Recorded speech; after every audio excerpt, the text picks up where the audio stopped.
Thomas was alone.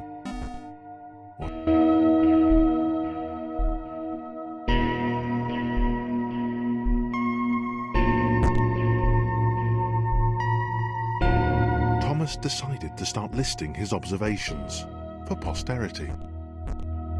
1. The whole alone thing. 2. Portals. They led somewhere. He'd yet to work out where. 3. Falling. Thomas was absolutely fantastic at...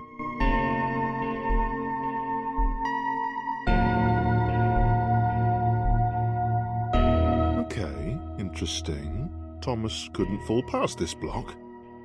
Think, damn it, think. What if there was some kind of inverted fall? Some way to... what's the word? Jump.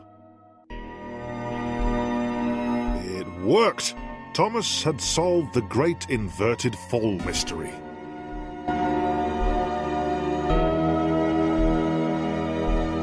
A big jump. But Thomas noted there was no real danger in missing it.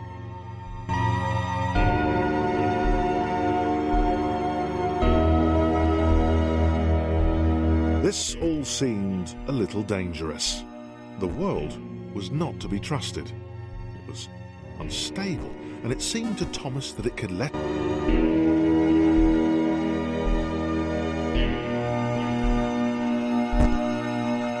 Thomas wondered whether the portals were actually taking him anywhere. He felt like he was making progress, but there wasn't really any way to know. He seemed to be moving predominantly up.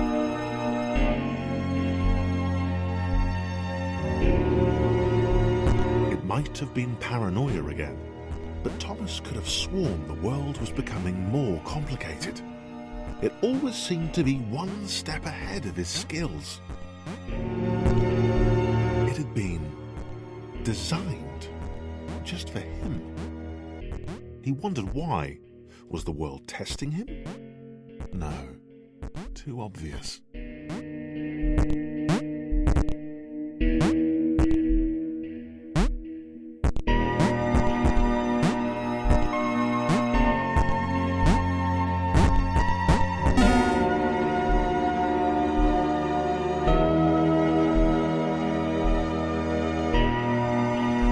Something about the boiling, toxic, glowing water intimidated Thomas. He didn't like it. He certainly didn't want to swim.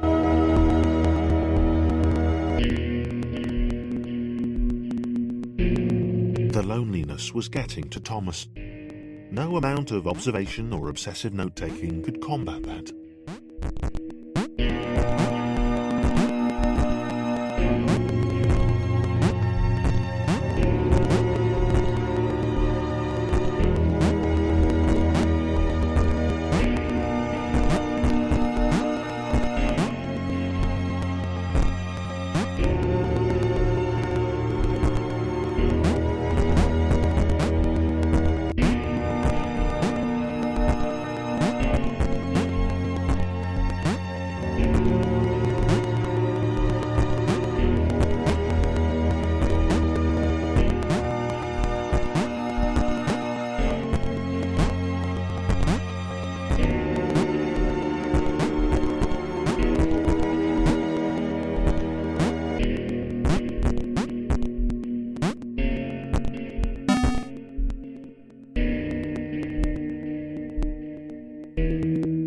Thomas had a new theory. The world was training him.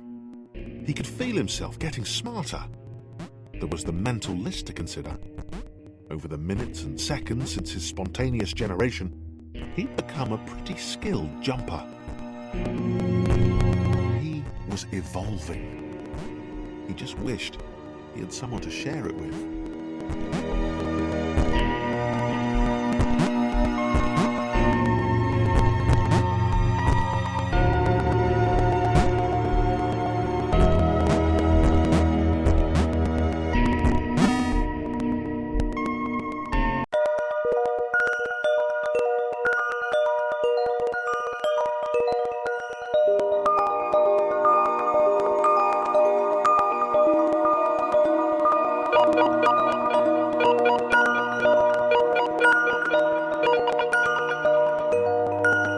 Chris took an immediate and deep dislike to the skinny red rectangle. Who the hell did this Thomas think he was?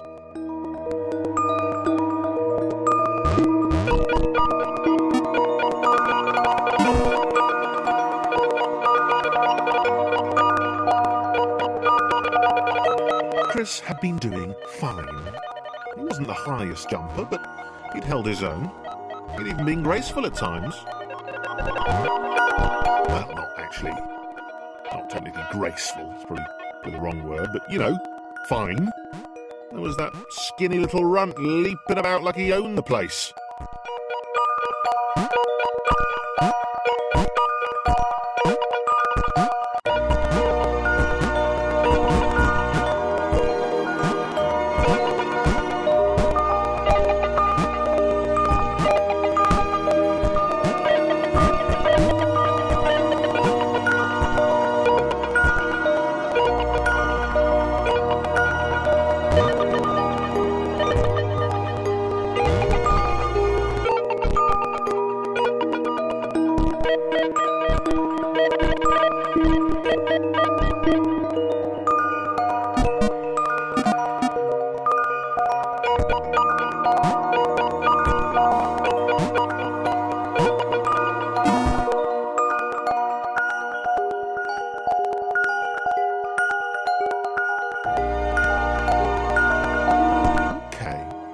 Was more like it.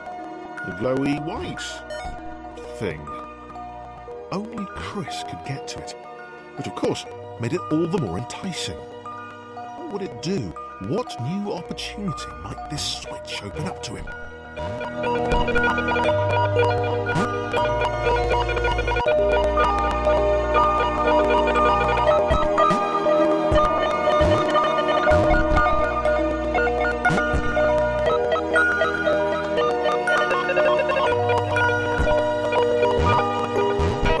Great. Another chance for Thomas to jump slightly higher than Chris. How fortunate. Seriously, this made the whole switch pressing thing entirely worthwhile.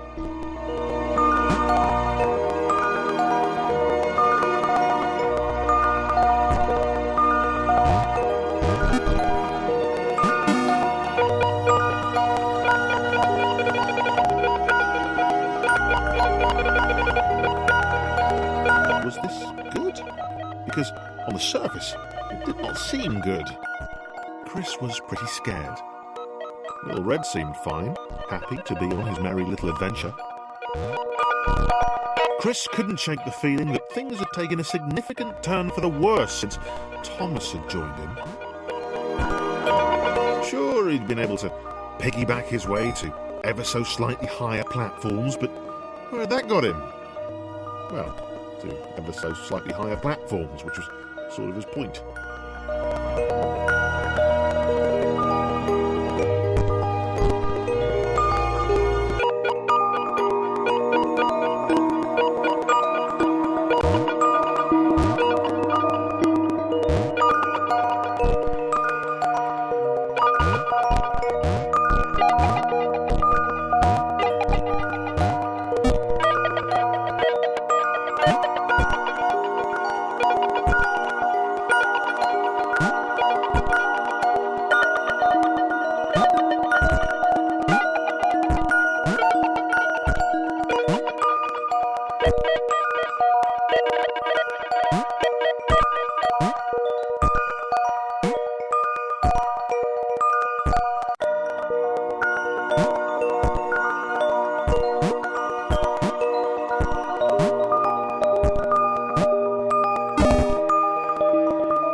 Chris stared at Thomas with pure hatred.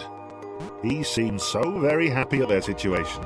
Friends together, a brave fellowship of quadrilaterals on a quest for greatness. That would be fine. But it was all the obvious observation that Thomas was doing which grated. Every time they saw something vaguely new, Chris would hear a satisfied little from the vaulting idiot.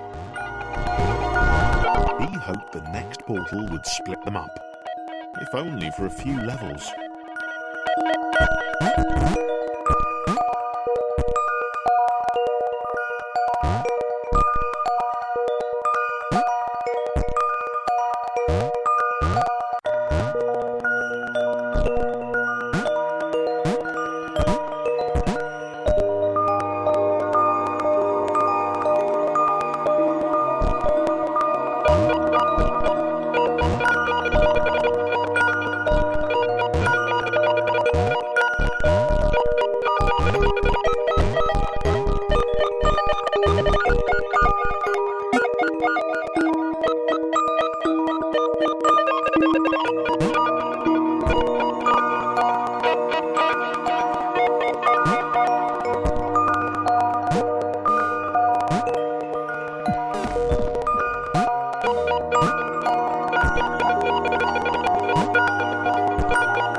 John knew.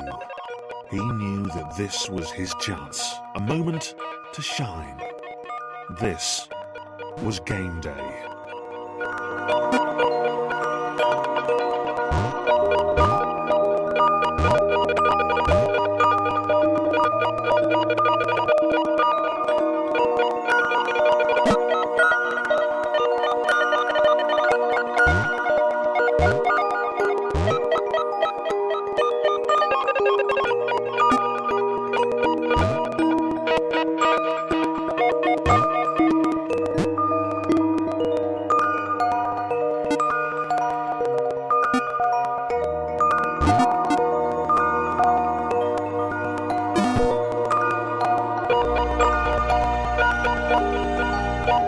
This would not do. John needed room to show off his exceptional skills. As it was, he was trapped on the wrong side of these little dot things. Where'd they come from, anyway?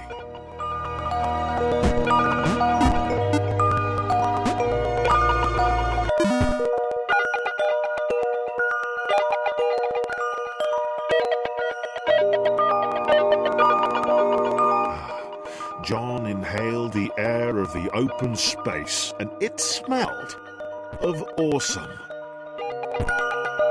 Time to flex those muscles, to put his training to use, time to show those little dots how it was done. John decided to press the switch, to let the little dots catch up with him. John cared for his new allies. You could tell from the sympathetic expression he practiced in the mirror all these years.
to keep helping.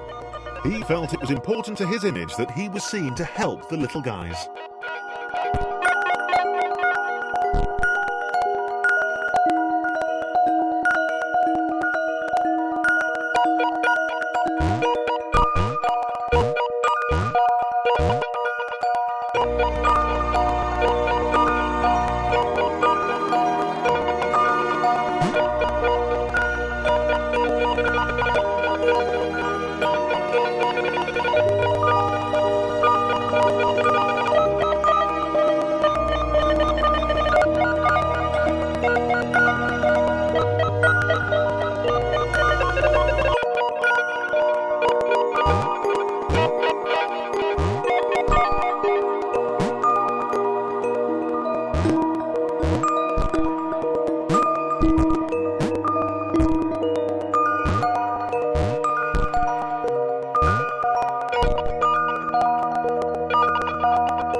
He didn't mind them so much either.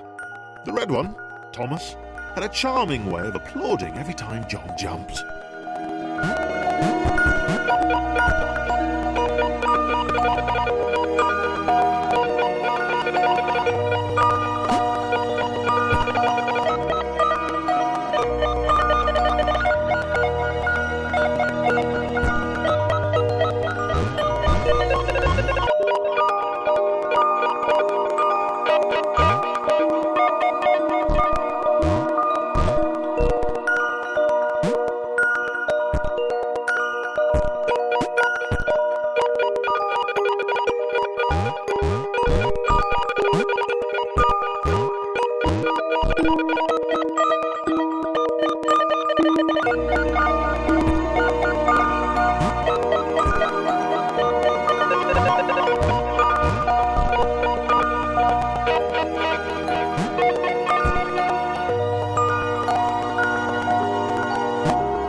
The orange one was less immediately likeable, but his unremitting cynicism and tutting amused John.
interesting. A floating target. This would require coordination, balance, and timing. John was sure the dots would be lost, but he was happy to guide them to triumph.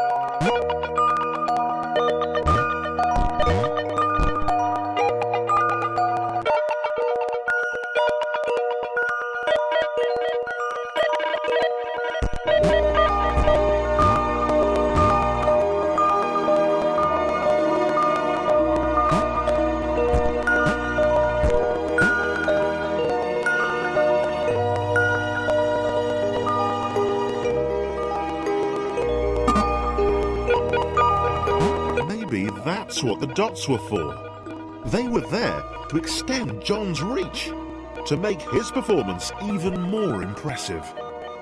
John liked the thought. He decided to keep them.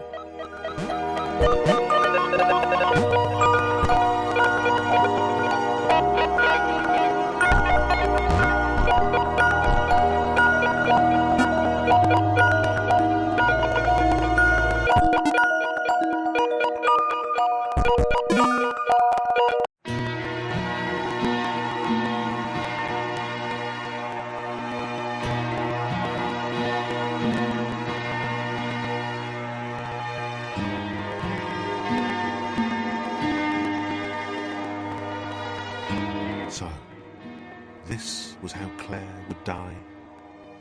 She knew it would happen eventually. She was rubbish at jumping, and she moved slowly. She felt a little like her continued existence was breaking some kind of natural order. The crumbling pillar was a dramatic death, she supposed. Hey, what? Claire couldn't shake the feeling that she was not, in fact, dead. It was at that moment that Claire realised she had superpowers.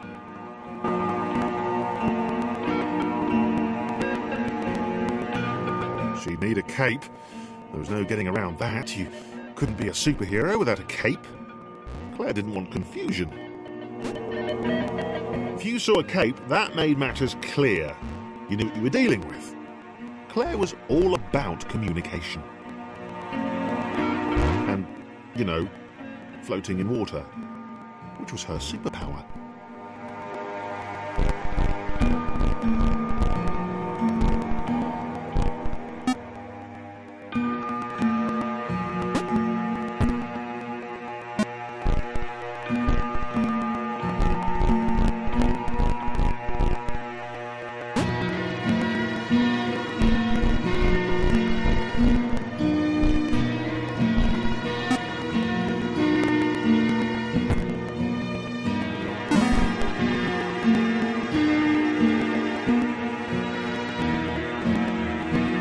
Right, fear not, my skinny friends, for I am Claire, and I will save you. Claire needed to come up with a superhero name as soon as possible. Claire was rubbish.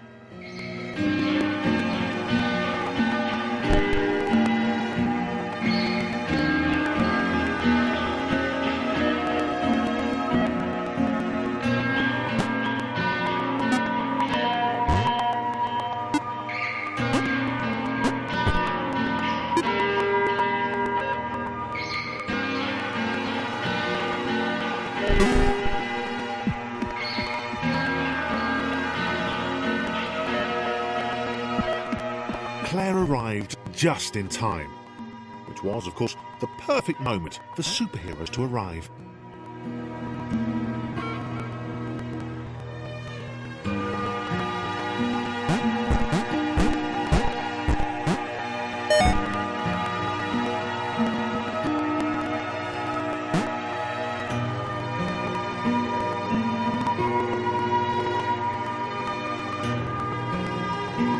the water began to rise, Claire vowed to save this little rectangle in as many restarts as it took.